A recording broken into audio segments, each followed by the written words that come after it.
faremos a leitura essa manhã, do segundo livro do Reis, capítulo 2, a partir do verso 11. Segundo Reis 2, 11, diz o seguinte: enquanto eles estavam caminhando e conversando, um carro de fogo com cavalos de fogo separou-os um do outro, e Elias subiu ao céu num redemoinho. Vendo isso, Eliseu gritou: meu pai, o carro de Israel e seus cavaleiros, e não o viu mais. Segurou então as suas vestes e as rasgou em duas partes. E pegou o manto de Elias, que havia caído, voltou e parou à beira do Jordão.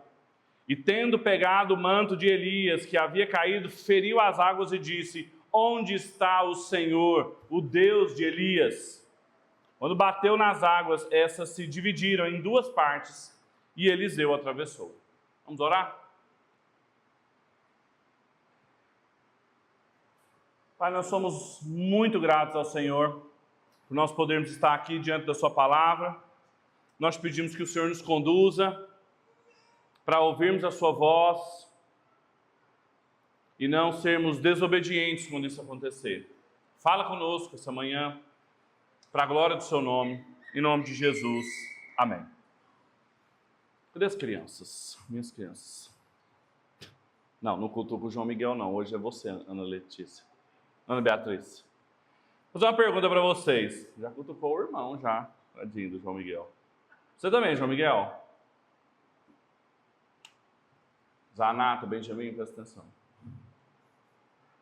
Se vocês, pensem, vocês vão trabalhar, primeiro emprego de vocês. Acabaram de arrumar o primeiro emprego, chegaram em casa, contaram para o pai, para a mãe. O que vocês prefeririam?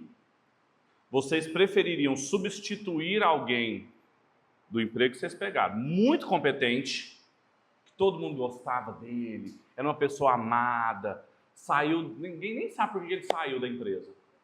Ou vocês prefeririam substituir alguém muito incompetente, não fez bem o que tinha que fazer, deixou a desejar? O que vocês acham? Zanata, o que você preferiria? Substituir um competente ou um incompetente? Incompetente? Tudo bem, ascensão profissional cada um escolhe, tá? Não quero ninguém julgando a resposta dos meninos. João Miguel, o que você preferiria? Um competente ou incompetente? Substituir alguém muito bom de serviço? Mais ou menos. Incompetente? Tudo bem, temos respostas diferentes. Ótimo. Carreira é muito subjetivo. Tem gente que diz que é mais fácil substituir alguém que não foi muito bem nas suas responsabilidades profissionais. Por quê? Porque a expectativa está baixa. Qualquer coisa que eu fizer no lugar dele, nossa, o outro não fazia. Nossa, mas tá bom demais, tá muito melhor do que antigamente. E nem é assim uma grande coisa que foi feita. A gente está diante de uma história hoje que a gente tem um profeta substituindo um outro profeta muito competente. Uma dura atividade é substituir Elias, o profeta Elias, mas ele já não está mais entre nós. Aqui, propriamente dito, é o primeiro dia de trabalho sozinho de Eliseu. E a gente vai ver como é que isso aconteceu com ele, por que ele foi substituído por alguém tão grande, tão competente, e o que ele teve que enfrentar logo nos seus primeiros dias. O contexto dessa passagem aqui, ele é duplo. A gente nunca pode esquecer de duas coisas que estão acontecendo ao mesmo tempo. Por um lado, é um momento novo, a gente está falando de Eliseu, nós estamos falando de um novo profeta, um novo ministério, novos milagres, mais milagres do que Elias fez. Então, por outro lado, a gente tem que se lembrar que a gente ainda está com Deus enfrentando uma família, que é uma família de um rei lá atrás chamado Onri, que teve um filho chamado Acabe, que teve um neto chamado Acasias, e tem um outro neto chamado Jeorão, que está no trono. Eles não aparecem aqui, mas eles estão lá. Então é um tempo muito difícil, é um tempo politicamente de decadência, espiritualmente de decadência, a idolatria está tomando conta do povo de Deus. E Eliseu foi escolhido, o processo seletivo dele para esse cargo, aconteceu lá atrás, em 1 Reis capítulo 19, em que Elias, no ápice do seu ministério, chega até Deus e fala assim, olha, fiz o que eu podia fazer, veio fogo do Monte Carmelo, destruição, matei os profetas de Baal, Acabe não se arrependeu, não tenho mais o que fazer, pode me matar, pode me levar, porque a Jezabel quer me matar. E Deus falou assim, ninguém vai morrer, Jezabel não vai te matar, você vai ungir 3 espadas, 2 reis e 1 profeta. E Eliseu é ungido aqui então. E lá em 1 Reis, capítulo 19, versículo 16, diz, para ficar no seu lugar, para te substituir. Então todo mundo sabia que o Eliseu estava num negócio chamado estágio probatório. Não pode fazer nada de errado nessa época, Benjamin. Não dá nada, não pode fazer nada de errado. Fica bonitinho. Ele estava no estágio probatório. E aí agora, as narrativas de Elias vão do capítulo 2, que a gente começou semana passada, até o capítulo 13. Tem uma coisa muito interessante, que essas narrativas começam com um grito de Eliseu, o carro de Israel e os seus cavaleiros, e elas terminam com o mesmo grito dele, lá no capítulo 13, o carro de Israel e os seus cavaleiros, que era uma expressão de segurança. O que era um carro de guerra? Não é só o fogo, a carruagem, é que a proteção de Deus estava indo embora. Quando ele viu Elias sendo levado num carro de guerra, sabendo do contexto, ele viu que o que estava acontecendo ali era um momento de fragilidade do povo. Ele estava assistindo o seu ministério começar com muita adversidade. Vocês lembram que depois que ele foi provado, esse ministério dele que começou com muita singeleza, com muita... do nada, ele é provado, indo de cidade em cidade, Elias mandando Eliseu ficar, Eliseu não, eu vou, até que ele chega e fala assim, me pede o que você quiser porque eu estou indo embora. Depois não adianta interceder por mim. Não vai adiantar mais me pedir nada, o meu ministério se encerra aqui. Aí ele fala, eu quero a dupla porção do seu espírito. Talvez na semana passada eu não deixei isso claro, mas não faz sentido ele pedir 2 vezes o que ele tinha. Ninguém dá 2 vezes o que tem, a gente só dá o que tem, é 100 vezes, né? 100%, matemática básica. Tem como dar 200%. Essa é uma expressão do Antigo Testamento, quando tinha uma partilha entre filhos. Se tivesse 2 filhos, qual que é o ideal da partilha? 50-50, não é? Só que quando se pede a porção dobrada, é a minha porção que eu tenho direito dobrada. Então, ao invés de dividir 50%, divide 2/3 e 1/3. Se tiver 4 filhos, respectivamente, 5 filhos assim. O que Eliseu está falando para Elias? Eu não quero ser um dos seus discípulos, porque tinha um monte, a gente vai ver isso de novo agora. Eu quero ser o discípulo. Eu quero ser quem de fato recebeu de você o seu legado na porção do seu espírito. Porque a coisa não vai ser fácil. E aí, depois que eles desocupam a terra, Samaria, Gilgal, Betel, Jericó, Jordão, eles estão fazendo o caminho contrário. Agora Eliseu vai voltar e vai reocupar a terra. Jordão, Jericó, Betel, Gilgal e Samaria. Aqui é a narrativa da reocupação da palavra de Deus. A palavra de Deus desocupou a terra, foi embora. A segurança de Deus tinha sido tirada e agora Eliseu tem um ministério de reocupação da terra. E aí, ele vai ter que se defrontar com perguntas. Ele vai ter que encontrar algumas respostas para esse ministério dele de sucessão. É sobre isso que eu queria falar com vocês, por isso que eu comecei contando a história para vocês, crianças, sobre sucessão, sobre ocupar o lugar de uma outra pessoa. O tema desse texto são as perguntas de um ministério de sucessão. Com que tipo de questões nós precisamos nos ocupar quando nós vamos suceder alguém na cidade de Deus?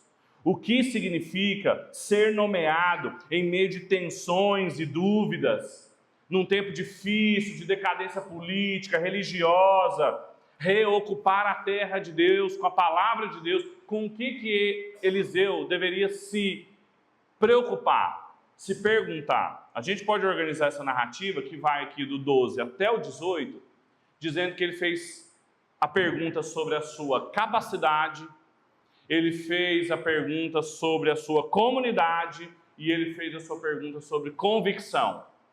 as perguntas que ele vai ter que se responder de novo, é em primeiro lugar a capacidade. Será que o Deus de Elias está aqui? Será que ele não foi embora junto com Elias? Não. Depois que ele cruza o Jordão, vocês vão ver que ele vai ter que se perguntar sobre a comunidade que ele vai servir. Será que eles vão me reconhecer? Será que eles vão reconhecer que o poder de Deus, o Espírito de Deus estava sobre Elias, está sobre mim?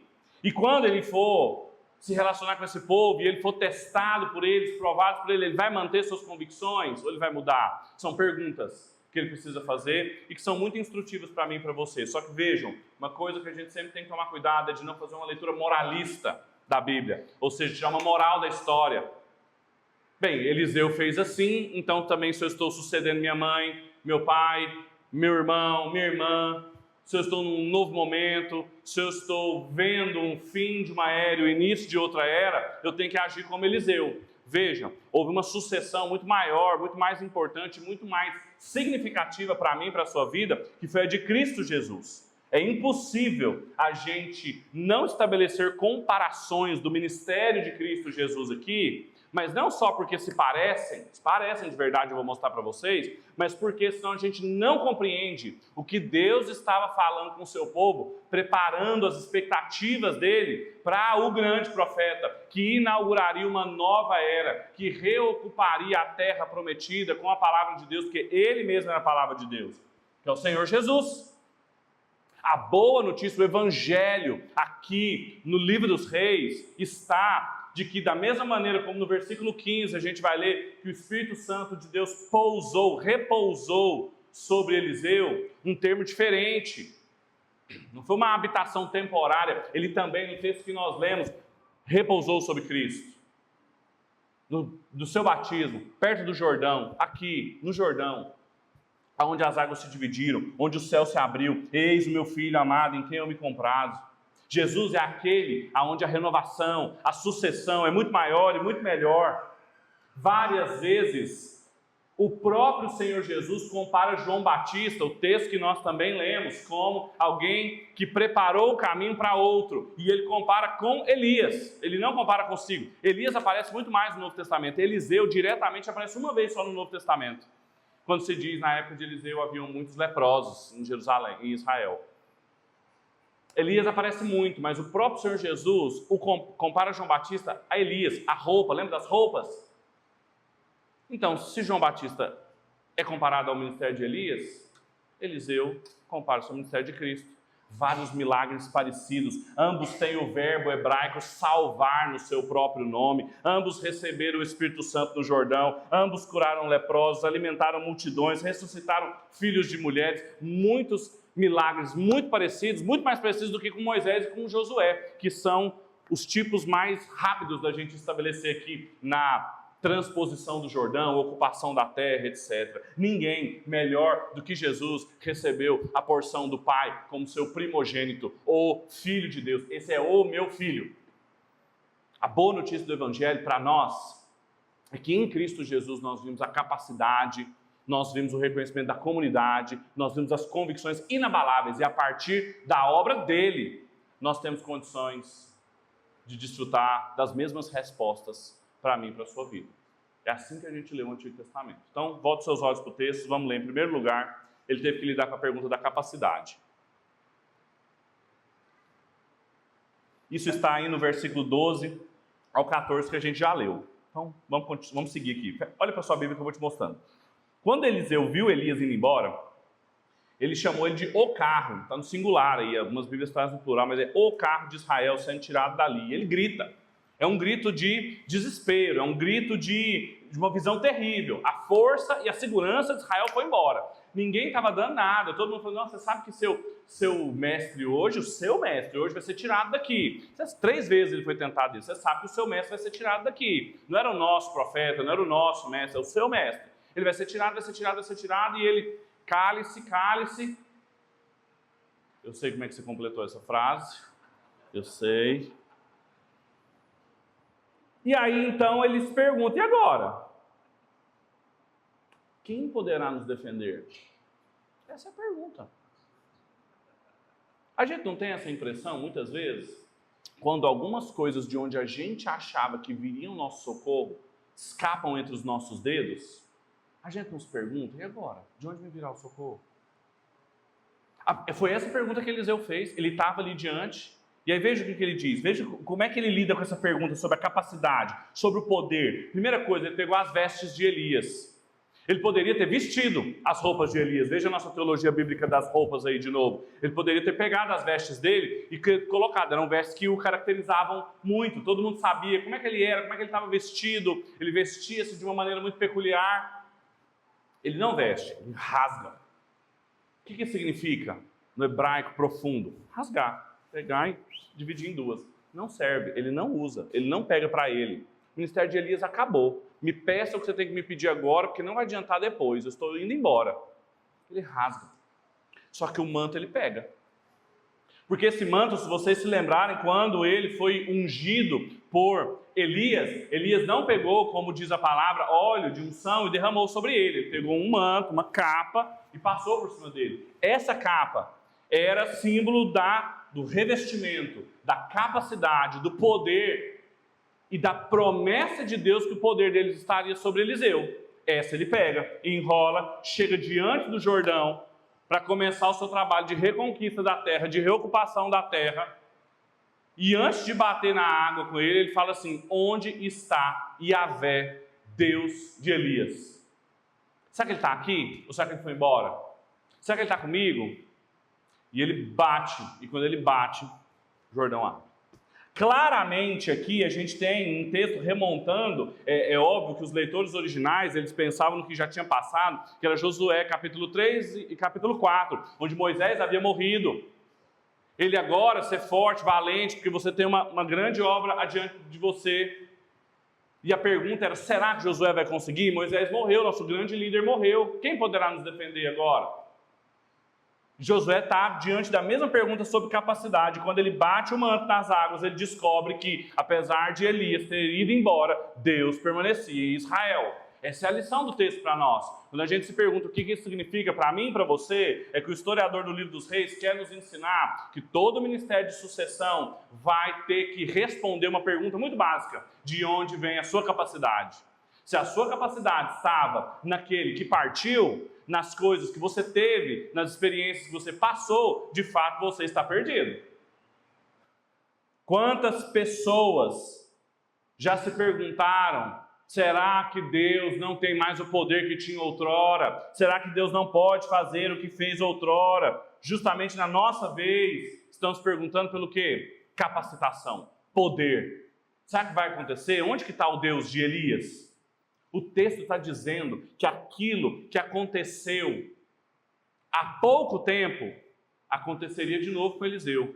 Mas também nós lemos um salmo hoje na nossa liturgia que mostra como Deus tem sempre o poder sobre as águas nas suas mãos, e isso no Antigo Oriente Próximo era muito significativo, e aqui mais ainda, porque os deuses da mitologia e da poesia hitita, que eram os povos ali entre os cananeus, eles tinham algumas divindades próprias para cada um dos elementos da natureza. Baal não era um deus do trovão, das nuvens. Quando Deus leva Elias no meio dessa carruagem, entre as nuvens, entre a tempestade, aqui fala redemoinho, mas o termo é tempestade, que ele tá chamando a atenção dos ouvintes para falar assim: vocês estão achando que é Baal, que é o deus da tempestade? Eu levo Elias, aqui ó, na tempestade. Quem que é o senhor da tempestade? Não é Baal, sou eu.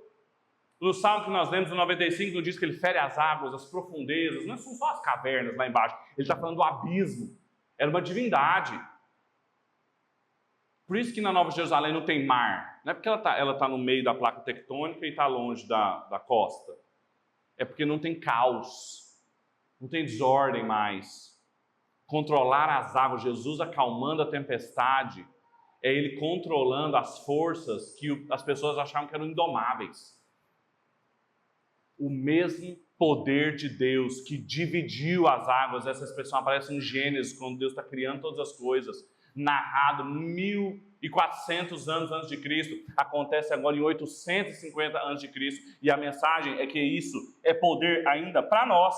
Deus ainda está salvando o seu povo, Deus ainda está mantendo as suas promessas, Deus ainda está ocupando os espaços com a sua palavra, tirando-nos do império das trevas e nos levando para um reino da sua maravilhosa luz. todo o ministério de sucessão, para ser eficaz, ele vai ter que se perguntar onde que está a capacidade dele, onde está o poder dele. Está no nosso passado? Está nas experiências que a gente já teve? Vai depender de pegar a roupa e tentar repetir o que Elias fez? Como se tivesse alguma fórmula mágica, como se tivesse algum tipo de possibilidade de manipular, uma espiritualidade manipuladora, mágica, crendo em magia. Não precisa. Não precisa repetir nem depender dos outros. Está convicto do poder de Deus, que a capacidade vem de Deus. O Deus de Elias, o Deus de Abraão, de Isaac, de Jacó, é o nosso Pai. O Pai, o Deus e Pai do nosso Senhor Jesus é o nosso Pai. Onde que está a nossa competência? Aonde que está a nossa capacidade? Em qualquer outra circunstância, se a gente responder que está em qualquer outro lugar que não no Deus e Pai do nosso Senhor Jesus, nós teremos serviços dentro do reino de Deus frustrados. Se eu estivesse lá na minha posição, se a minha esposa me fizesse isso, se meu marido tivesse olhar para isso, se meus filhos me fizessem isso aqui, se substitua como você tem lutado aí, nas suas circunstâncias. Defronte-se com a pergunta da capacidade e responda-se do mesmo jeito que Eliseu encontrou resposta. Vão-se os cônjuges, os pais, as heranças, as circunstâncias favoráveis, fica o Deus que tem uma aliança conosco. Essa é a primeira lição do texto. Como que se responde a pergunta da capacidade. Mas o texto continua, e agora ele tem que lidar com a pergunta da comunidade. Quando os seguidores dos profetas de Jericó viram isso, disseram: o espírito de Elias repousa sobre Eliseu. Então aproximaram-se dele, inclinaram-se com o rosto em terra e disseram: há 50 homens habilidosos dentre os seus servos, deixa-os ir em busca do teu servo. Pode ser que o Espírito do Senhor o tenha arrebatado e lançado em algum lugar, um monte ou um vale. Porém ele disse: não os enviei. Veja, imediatamente depois, Eliseu cruza o Jordão. Veja, crianças, ele acabou de passar o Jordão de novo. Ele estava do lado de cá do Rio Jordão, na chamada Cisjordânia, e ele foi para Transjordânia. Passou. Ninguém viu o que ele fez. Ninguém viu como que Elias foi embora, porque foi secreto. Ninguém viu, ninguém quis ir lá. Esses profetas aqui que viram agora, eles estavam acompanhando de longe, diz o começo do capítulo. E aí, de repente, eles estão olhando para o Jordão faz assim, ó. E aí vem um rapazinho aqui passando no meio. Opa! Parece que o espírito de Elias está com Eliseu, porque saíram os dois, voltou só Elias e voltou desse jeito. Eliseu. Aí eu vou trocar a mensagem toda. Muito parecido. E aí, imediatamente depois que ele cruza, ele tem que lidar com uma outra pergunta. Ele já tinha uma resposta. O poder de Deus está sobre mim. O Espírito Santo de Deus, de fato, me ungiu. Agora, a grande pergunta é: a comunidade vai reconhecer isso? A comunidade vai ver isso? Eles vão reconhecer, o que eles vão pensar de mim? Ele sabia que o poder estava com ele, mas ninguém viu isso. E veja bem, é um reconhecimento de uma comunidade bem chinfrim, não é uma comunidade assim que ele, nossa, estou ansioso pelo reconhecimento dessa comunidade, porque eles são bons demais, são belos colegas de trabalho, é a escola de profetas, não. Versículos anteriores ele mandou todos calarem a boca. Todo mundo falando: você está vendo que vai te tirar o seu servo, seu senhor, e ele, cala a boca, cala a boca, cala a boca. Não acompanharam ele, não foram juntos, não choraram, não gritaram: meu Deus, vão tirar Elias, a gente vai ficar só com o rei Acasias, só com o rei Jeorão, a gente está perdido. Ninguém estava nem aí, ninguém estava nem aí. E agora ele tem que voltar e ele tem que servir esse povo, porque ele foi chamado para isso. Ele não foi chamado para ficar lá do outro lado do Jordão. Podia ter pedido isso para Elias, né? Nós vamos ficar aqui, a gente já desocupou a terra mesmo, vamos começar de novo desse lado aqui. Tem 2,5 tribos que estão do lado de cá, vamos começar de novo. Ele é reenviado e ele tem que lidar com a pergunta sobre se eles vão reconhecer. E veja, no primeiro momento parece que a coisa vai indo bem. Eles olham e aí no versículo 15 dizem aquilo que eu já mencionei: o Espírito de Elias repousa, está, permanece com Eliseu. É diferente, por exemplo, das ocupações pontuais do Espírito, por exemplo, na época dos juízes, que eram ocupações temporárias. A ideia mesmo aqui é de que está com ele de uma maneira permanente, duradoura. Eliseu pode fazer o que Elias fazia. O Espírito de Elias está sobre ele. E, de fato, ele é o seu sucessor. A gente reconhece isso. Contudo, sempre tem uma conjunção adversativa.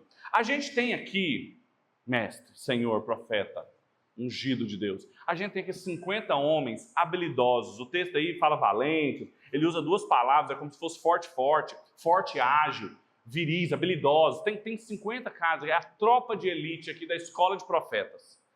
Não somos nem nós, porque nós mesmos não vamos. Mas a gente tem 50 para a gente mandar, para buscar Elias.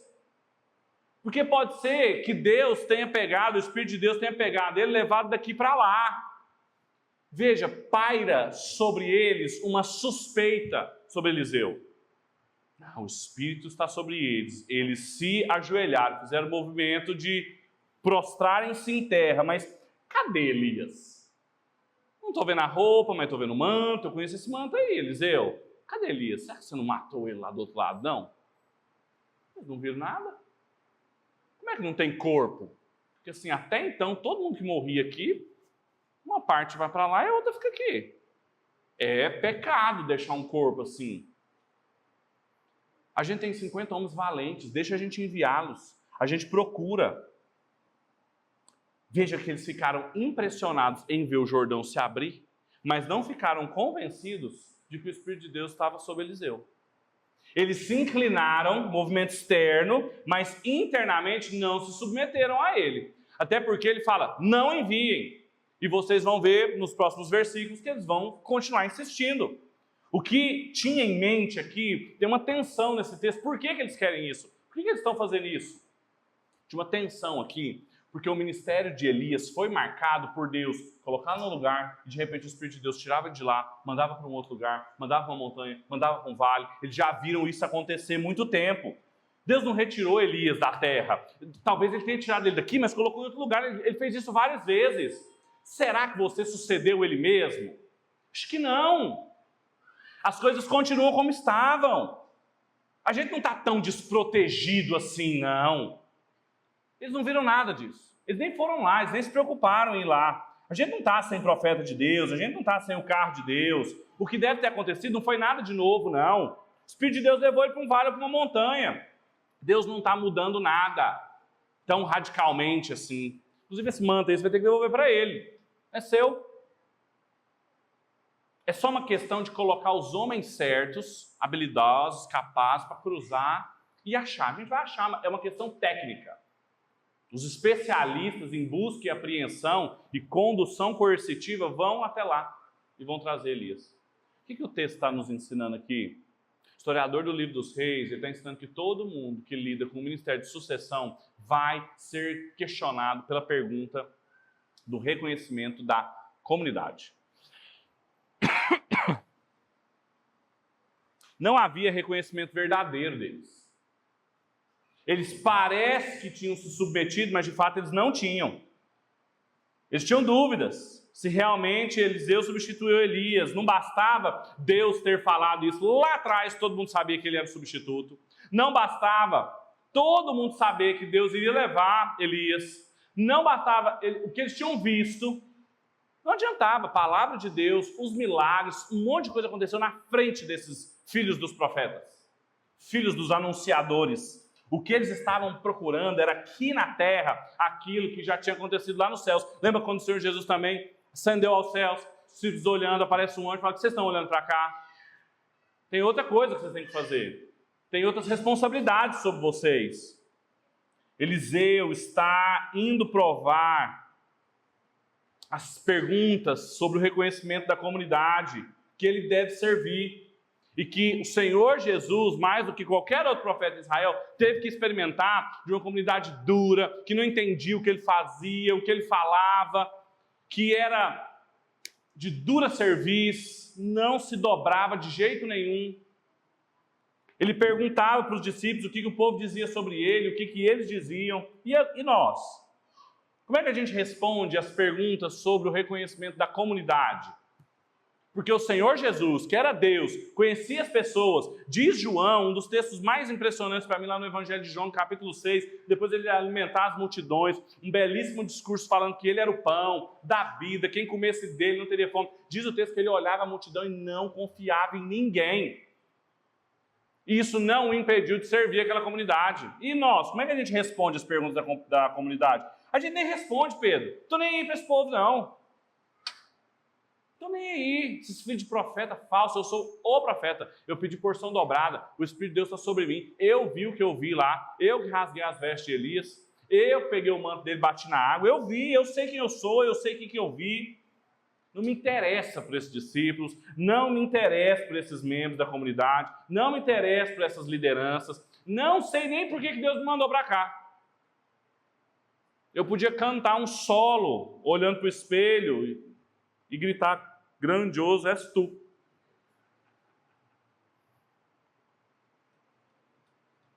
O texto não permite esse tipo de postura.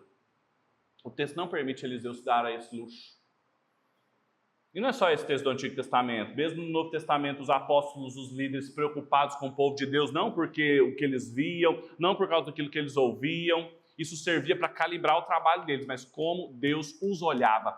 Veja, a maioria das epístolas do Novo Testamento começam com declarações, uma saudação. Eu, apóstolo Pedro, eu, apóstolo Paulo, eu, Judas, servo do Senhor. E imediatamente eles falam da igreja. Veja como eles falam da igreja. Vejam como eles falam dessa comunidade amada por Deus, aos amados de Deus, aos eleitos de Deus. Eles olham para as pessoas com os olhos do Senhor, não com seus olhos. Ai, povinho, poveira, nossa, os conservadores, os reaça, os progressistas, nossa, os casados, solteiros, os que têm filhos, que não têm, que estão grávidas, meu Deus. Não, os amados, os alcançados, os eleitos. Ele tem que lidar com a pergunta da comunidade. Todo ministério de sucessão vai precisar enfrentar isso. E o maior ministério de sucessão, que foi o de Cristo Jesus, olhou para aquele povo, teve compaixão deles. E é por isso que eu e você hoje desfrutamos dessa graça sobre a nossa vida. A gente pode amar, porque a gente foi amado primeiro. Isso deve ser respondido da mesma maneira como Eliseu, os profetas, os apóstolos responderam, olhando para o povo, para essa comunidade, como Deus olha. Sabe por quê? Porque isso que leva a gente para a terceira e última lição, que é muito importante. Que além de responder a pergunta sobre a sua capacidade, responder a sua pergunta sobre a sua comunidade, ele vai ter que responder também uma pergunta sobre suas convicções. Veja o que diz o texto no versículo 17. Depois que ele disse, não os envie, no versículo 17 diz assim, mas insistiram com ele, até que se constrangeu e disse-lhes, enviai-os. Enviaram 50 homens que o procuraram por 3 dias sem encontrá-lo. Então voltaram para Eliseu, que havia ficado em Jericó. E Eliseu lhes disse, eu não os disse para que não fossem. Vejam, Eliseu respondeu categoricamente, não enviem ninguém. Ah, a gente tem 50 nomes, esse aqui, cachorro, farejador, não envia ninguém. Não envia ninguém. Não faz sentido. Veja o que eles estão fazendo. Eles estão na beirada do Jordão, em Jericó, e eles estão querendo enviar espias para o outro lado. É de novo uma cananização. Eles estão de novo desocupando a terra. Eles estão sempre no sentido contrário dos planos de Deus, do que Deus queria. Não faz sentido. É para cá. Deus me enviou de volta. Vocês viram? O Jordão abriu. É a mesma queixa, os melões do Egito, o deserto. A gente leu dessa geração dura que pereceu no deserto. É a mesma, é o mesmo povo. É uma espécie de Josué invertido. Não, vamos mandar uns espias para lá. Não, é para cá. Agora, diz que o texto que eles insistiram tanto. Algumas traduções falam que eles convenceram Eliseu. Na verdade, eles constrangeram Eliseu. O termo aqui significa vergonha, fica confuso, ele fica desapontado, ele fala, não tem lógica um negócio desse não. esse povo argumentando, o que eles acabaram de ver, de ouvir, todas as histórias que ele conhece, tem uma placa dizendo aqui, terra prometida para cá, eles querem para lá. Vai, envia. Envia. Ele está tendo que lidar com perguntas sobre as suas convicções. Porque ele poderia ter sido convencido por essas pessoas, não poderia não? Será que é verdade, né? Será que Deus levou Elias? Nunca vi ninguém morrer desse jeito, e eu já vi tantas vezes Elias assim sendo teletransportado. Pode ser que foi de novo. Pode ser que não está na minha hora ainda. Esperei tanto tempo, pensei que era agora, mas não é. Ixi, eu tenho que devolver esse manto. Ele está lidando com o quê? Sobre suas convicções, sobre aquilo que ele viu, sobre aquilo que Deus falou para ele, sobre aquilo que ele se perguntou já, sobre a capacidade, bateu o pano, viu. Ele está lidando com as suas convicções. Foi tão constrangedora a argumentação desses discípulos que ele ficou desapontado, com vergonha alheia, porque aquele povo não reconhece ele, insiste. Será que ele devia se dar o trabalho? Pedro, não é esse Eliseu que daqui a pouco uns meninos vão brincar com ele, vem uma ursa e mata os meninos? É ele mesmo. Ele está perdendo a paciência com o passar do tempo? Não. Veja, ele não podia. Ele fala assim, gente, esse pessoal ficou doido. Eu controlo as águas agora. Fazer um tsunami aqui, engolir eles. Ele não responde assim. Fala, vai, envia. Diz o texto que eles enviaram. Eles estavam testando as convicções dele, a sabedoria dele, a palavra dele. E aí, sabe o que ele falou? Ele podia falar assim, faz o seguinte, pode enviar. Eles viraram só e falaram, vai embora. Não tem nada que fazer aqui, eu vou embora. Diz o texto que ele ficou parado em Jericó. Não tinha que ficar lá, tinha que ir embora. Ele ia fazer o caminho de novo de Elias. Ele ficou parado em Jericó, esperando. Vamos ver quanto tempo vai demorar. 3 dias procurando. Voltaram, não acharam nada. Mas isso aí, mais uma vez, teve a oportunidade de provar o seu ministério de sucessão, mostrar que ele não era só alguém que falava, mas também que sabe do que ele falava e que era verdade. Aí depois que esses homens se frustraram, viram que não se tratava de uma questão de competência, de valentia, de força, mas de obediência, aí eles voltam. O que o autor do livro dos Reis está nos ensinando é que todo ministério de sucessão vai ser provado com perguntas sobre suas convicções. E o maior de todos os ministérios de sucessão, que foi o de Cristo Jesus, também não ficou livre delas. Eliseu não precisava de nada, nem de ninguém. Ele tinha uma palavra de Deus, ele tinha visto o que Deus tinha feito durante anos com Elias. Agora, claramente, ele viu as palavras de Deus se cumprindo na vida dele. Ele viu imediatamente o poder de Deus. Ele sabia que era sem frutos, sem sentido, ficar procurando Elias. Mas apesar desse constrangimento, ele não se demove das suas convicções, ele deixa as pessoas ir, mantém-se parado ali. E o que ele está fazendo? Servindo o povo de Deus. A pergunta é, e eu e você? Como é que a gente responde as perguntas sobre as nossas convicções? Qualquer pessoa que chega e coloca 30 centavos de conversa na nossa orelha, a gente já começa a abrir mão de coisas que a gente sabe sobre Deus, de coisas que a gente viu Deus fazer, de coisas que a gente leu na palavra de Deus, convicções profundas, arraigadas.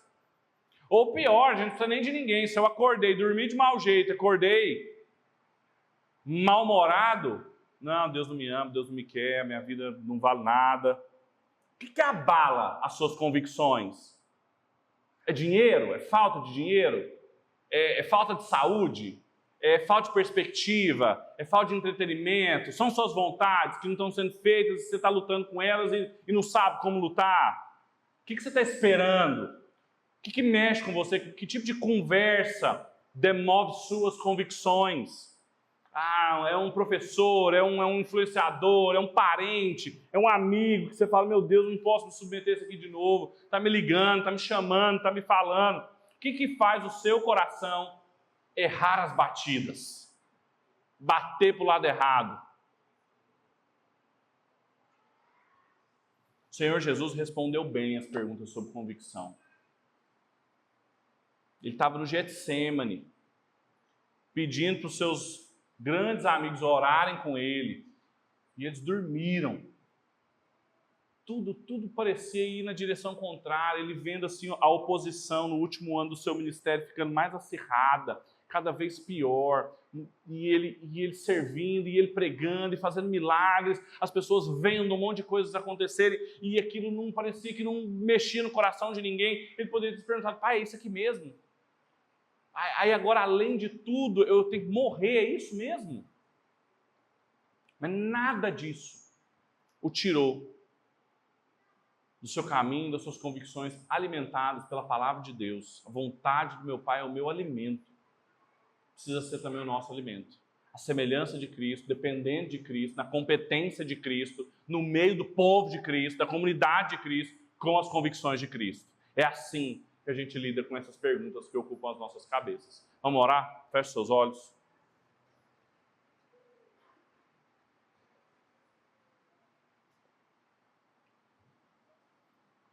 Pai, nós somos muito gratos ao Senhor, porque o Senhor não nos deixa com as nossas perguntas sozinhos com elas. Nossas perguntas sobre nossas capacidades, nossas potencialidades, as perguntas sobre o reconhecimento das pessoas ao nosso redor, principalmente do seu povo. O Senhor sabe como nosso coração é tomado por elas, Deus.